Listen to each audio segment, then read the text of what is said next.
Em 1 ano e 2 meses, a polícia e o Ministério Público desvendaram muitas histórias, intrigas, brigas, disputa por dinheiro e poder, uma trama de mentiras. Uma história que parece enredo de série. Flor de Lis foi denunciada como mandante do crime, que teve participação também de parte dos filhos do casal. Além de Flor de Lis, mais 10 pessoas foram denunciadas à justiça. 9 delas tiveram a prisão decretada e já estão presas. Além de Flor de Lis, mais 10 pessoas foram denunciadas à justiça. Pertencem à família. São 6 filhos e uma neta.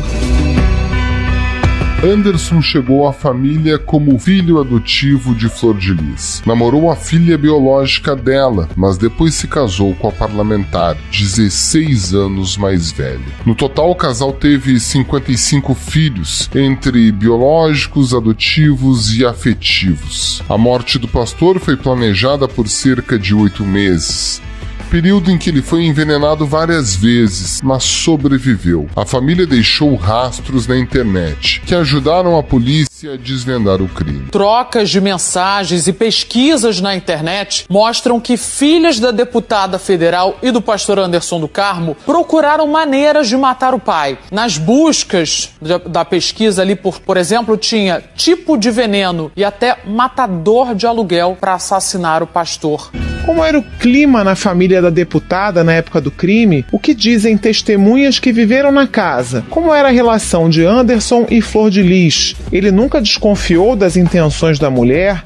E as autoridades nunca se preocuparam em fiscalizar o que acontecia com as crianças dentro da casa da deputada? A versão inicial do crime de latrocínio, de que o pastor tinha sido vítima de um roubo, num primeiro momento já não convenceu. Os investigadores não ficaram convencidos daquela história. Eles não acharam que havia sido aquilo. Já desconfiaram num primeiro momento. Mas, de qualquer forma, obviamente não descartaram, ainda era muito prematuro, mas acharam que a versão não era, muito factível. Os agentes aqui da Divisão de Homicídios de Niterói e São Gonçalo, na região metropolitana, falam em execução. Eles contam que foram pelo menos 15 tiros, que os bandidos usavam capuz, doparam o cachorro da família e fugiram sem levar nada. 2 filhos da Flor de Lis, o Lucas e o Flávio, que foram os primeiros a serem presos, eles já tinham mandados de prisão por outros motivos. Então a polícia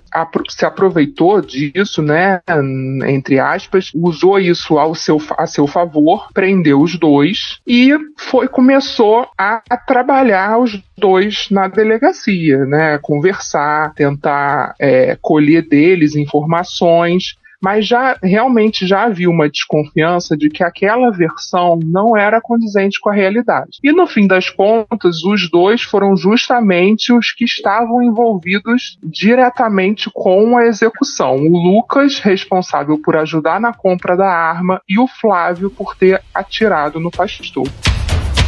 A polícia acredita que a própria Flor de Lis deu o sinal para que o plano de matar Anderson do Carmo entrasse em ação.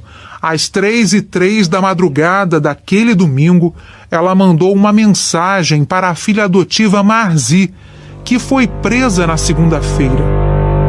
Flor de Lis, ela tinha um núcleo dentro da casa que era mais próximo a ela.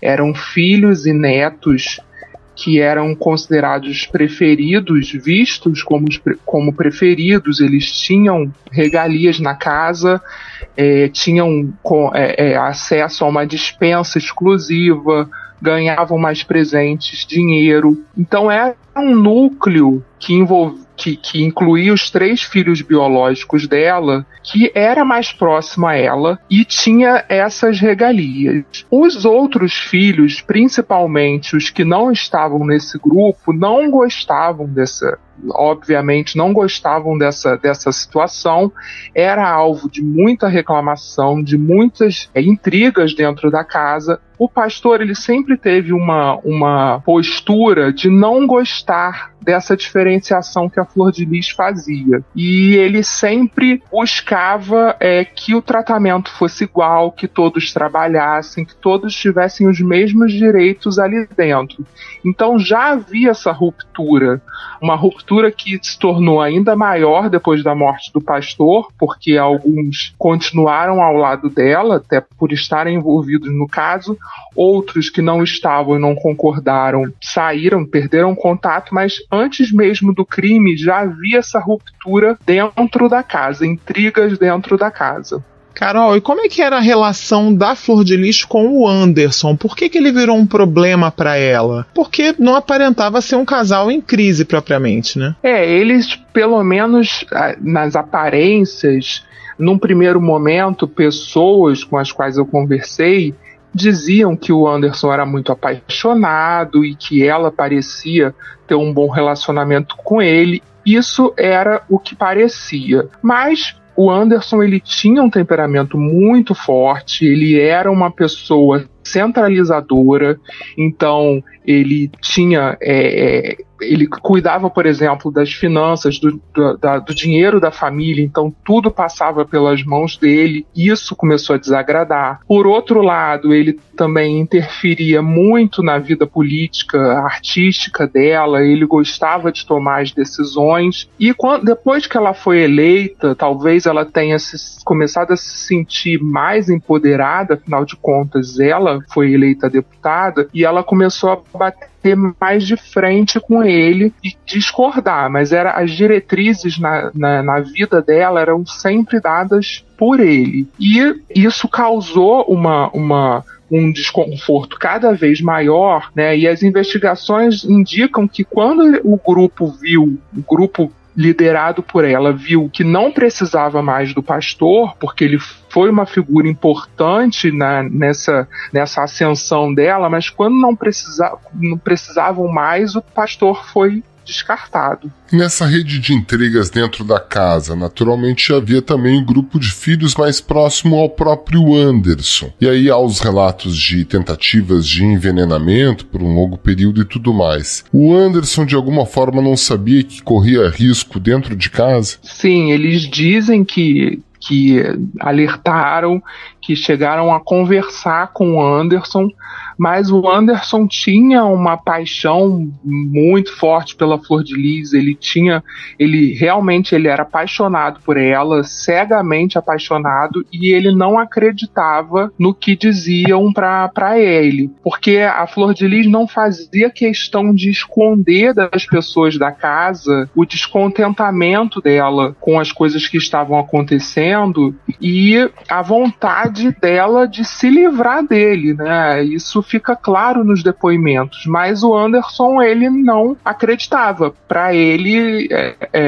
isso era impensável. Então, os relatos são de que não conseguiram alertar o Anderson. Quer dizer, conseguiram, mas não conseguiram fazer com que ele percebesse que realmente ele estava correndo risco. Anderson era filho, depois virou genro, namorou uma das filhas da Flor de Lis, depois casou com ela. Tem vários relatos de coisas super estranhas que aconteciam dentro da casa, e isso nunca vazou, né?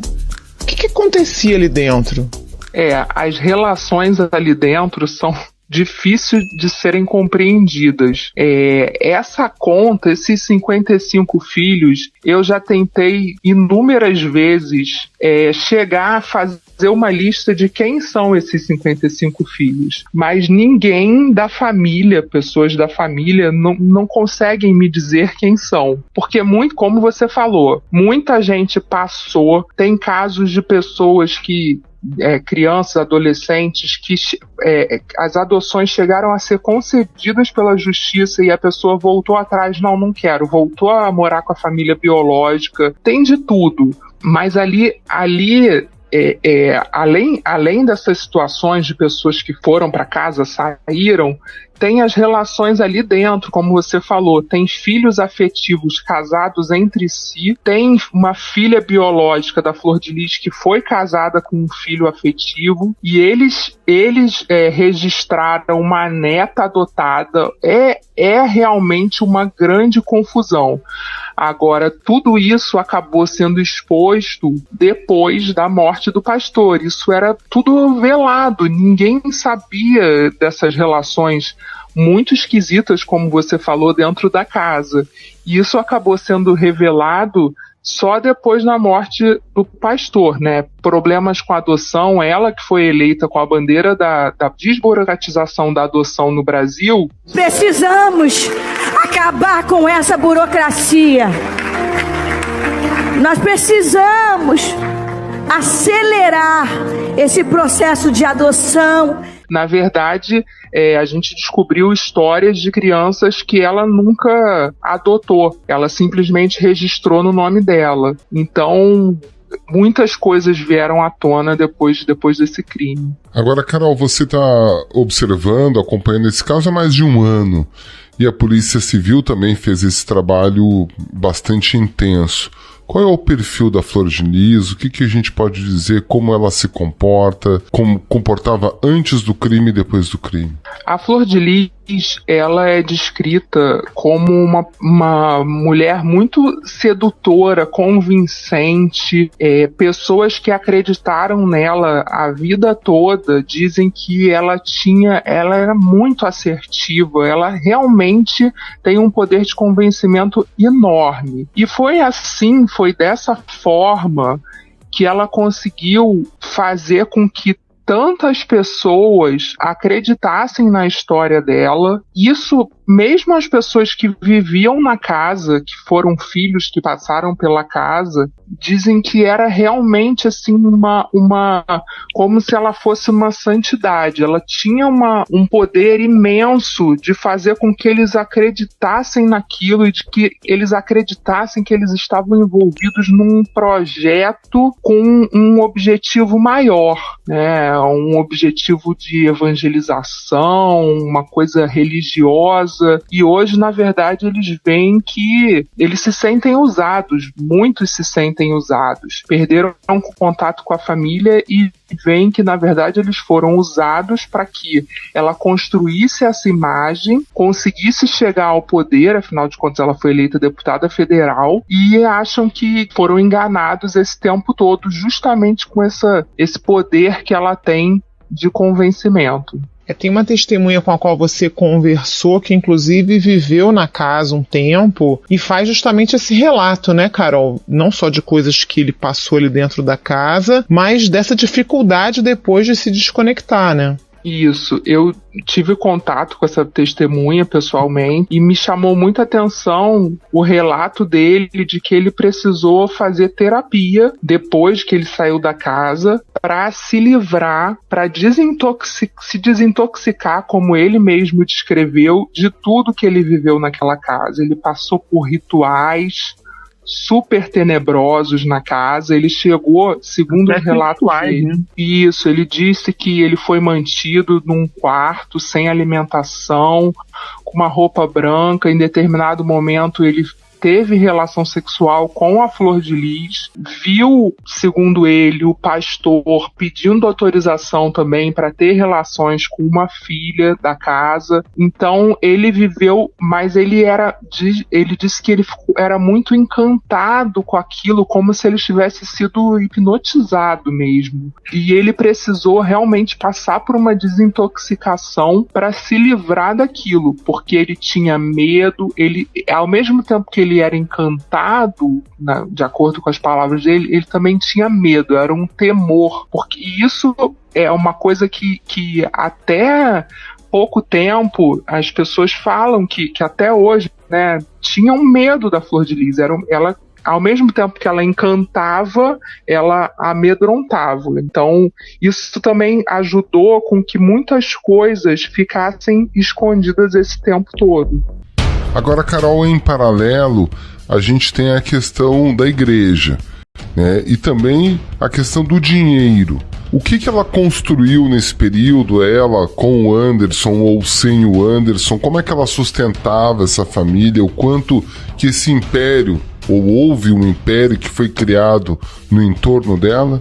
Houve um império, eles tinham renda, a igreja tinha, eles chegaram a ter 8 filiais do Ministério Flor de Lis, hoje são só 2. A carreira dela como cantora evangélica da MK Music, ela fazia shows pelo país todo, inclusive no exterior, isso rendia dinheiro para ela. Quem impedirá o agir de Deus? Eu vou dar a volta por cima. Fora o cargo como deputada federal, né? Ela tinha lucros, né? Ela tinha uma receita alta, mas a família é descrita como eles não são pessoas organizadas, esse é um ponto, eles são muito desorganizados, então eles nunca conseguiram fazer com que esse dinheiro fosse bem aplicado. Eles não têm propriedade. Por exemplo, a casa de Pendotiba, onde ocorreu o crime, é uma casa financiada, que ainda está sendo paga. Então eles têm muitas dívidas, aluguéis atrasados, porque eles sempre tiveram muita dificuldade de organização com esse dinheiro. E por outro lado, havia um projeto do pastor Anderson, e esse era um ponto também de discordância entre eles. O pastor estava construindo uma sede nova da igreja em São Gonçalo, num local chamado Laranjal. Era uma sede gigantesca. Eu cheguei aí a esse local. E esse projeto estava consumindo muito dinheiro. Milhões investidos ali. Então, e a Flor de Lis já passou a discordar também das quantias que estavam sendo investidas ali. Então eles tiveram um império, como você falou, mas eles não souberam usufruir, construir, investir, até porque a casa também consumia muito. Eram 33 pessoas na casa, tirando os 2, e muitos não trabalhavam, e tinha que sustentar todo mundo. Então, o dinheiro foi mal empregado, os gastos eram muito altos, e hoje eu sei que ela continua com dívidas e com dificuldades financeiras. Carol, tem uma pergunta que muita gente tem feito, já vi em redes sociais, acho que todo mundo pensa nisso. Ninguém nunca desconfiou do tratamento dessas crianças, o Conselho Tutelar nunca tentou fiscalizar, porque 55 filhos, nem todos adotados legalmente, ninguém sabia direito o que se passava naquela casa. Em algum momento houve alguma tentativa de se apurar o que acontecia ali? Esse permanece ainda, né? Necessita ser melhor esclarecido, mas pelo que eu consegui apurar, há uma dificuldade pelo fato de serem processos em segredo de justiça até hoje, por envolver menor, mas eu consegui chegar a promotores da época, conselheiros tutelares, que me narraram tentativas de tirar, em alguns momentos até conseguiam, né, tirar algumas crianças dela, porque ela no início, ela vivia em situação muito precária, ela juntava diversas crianças na casa, a fiscalização chegava, ela não tinha documentação das crianças, ela era notificada, houve uma tentativa no início de fazer com que ela regularizasse, mas essas tentativas foram, né, infrutíferas, não conseguiram fazer com que ela de fato regularizasse totalmente a situação, porque a gente vê até hoje coisas do passado que não foram regularizadas. Então as tentativas ocorreram, mas ainda é um pouco nebuloso esse processo. O que aconteceu, né, ali fim dos anos 90, início 2000, 2001, para que ela continuasse recolhendo crianças, mantendo crianças em situação irregular. Talvez tenha ocorrido uma omissão, que é difícil a gente obter dados justamente por causa desse sigilo em relação às crianças.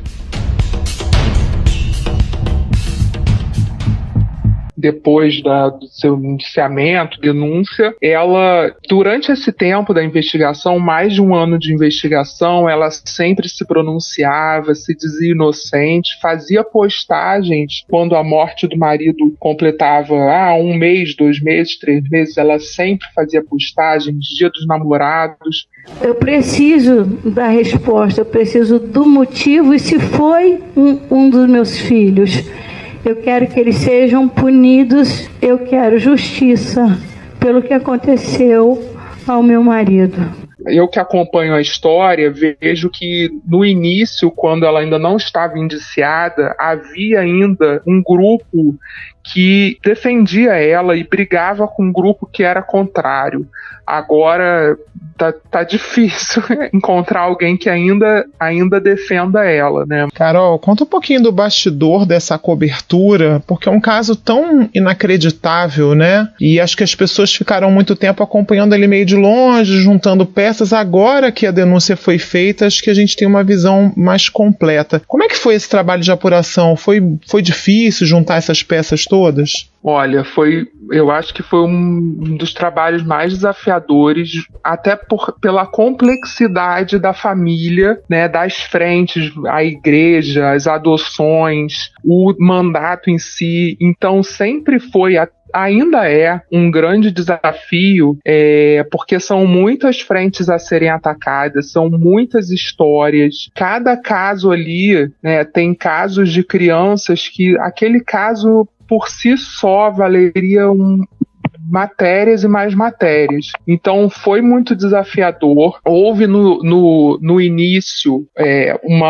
até foi o próprio governador que anunciou que a desconfiança do envolvimento dos filhos no caso, e com isso a polícia até se abriu um pouco mais para passar informações e tudo, mas depois se fechou até por conta da desconfiança. Teve isso também, a desconfiança do envolvimento de uma parlamentar é algo muito delicado. Então isso trouxe também, a polícia foi dificultando, né, de passar informação, de dizer, e a polícia nunca disse que a Flor de Lis era suspeita oficialmente. Isso a gente sabia por fontes, mas oficialmente, por exemplo, a polícia nunca falou isso. A Bárbara Lomba, que foi a primeira delegada que atuou, uma vez foi perguntada e ela falou: todas as pessoas na casa estão sendo investigadas, porque você tinha uma deputada sendo investigada. Então foi um caso muito desafiador, porque é uma figura pública importante, né, com certeza, e com todas essas frentes a serem atacadas. E continua sendo um desafio, porque ainda continuam muitos. Você me perguntou sobre a fiscalização, né? Isso é algo ainda a ser esclarecido. Então acho que continua sendo desafiador por toda essa complexidade.